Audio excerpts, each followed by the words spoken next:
বন্ধুসকল কেনে আছে আপোনালোক আশা কৰোঁ কুশলে আছে মই জানো মোৰ সমস্ত আন্তৰিকতাৰে ভালপোৱাৰে আৰু মৰমেৰে আপোনালোক কুশলে আছে আজি আপোনালোকৰ সৈতে জীৱন সম্পৰ্কে মোৰ কিছু অনুভৱ ভগাই ল'বলৈ মন গ'ল আপোনালোকে কি ভাবে বাৰু সুখী মানুহনো কোন মোৰ মতে সুখী মানুহ সেইজনেই যাৰ মনৰ মাজত শান্তি থাকে সুখ মানে মনৰ মাজৰ শান্তি আচলতে সুখ সফলতানো কি জীৱনৰ সকলো পৰিস্থিতিতে মানুহে যেতিয়া নিজক খাপ খুৱাই ল'ব পাৰে সেই ফ্লেক্সিবিলিটি যেতিয়া মানুহৰ মাজত থাকে সকলো যন্ত্ৰণাকো মানুহে যেতিয়া অতিক্ৰম কৰিব পাৰে আৰু সন্মুখলৈ আগবাঢ়ে সেইজনেই সফল মানুহ পৰিয়ালনো কি মোৰ বোধেৰে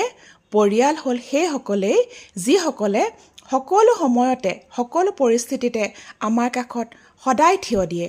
আমাৰ প্ৰতিটো অনুভৱ বুজি পায় আমাৰ চিন্তা আৰু আদৰ্শৰ সৈতে যাৰ মিল থাকে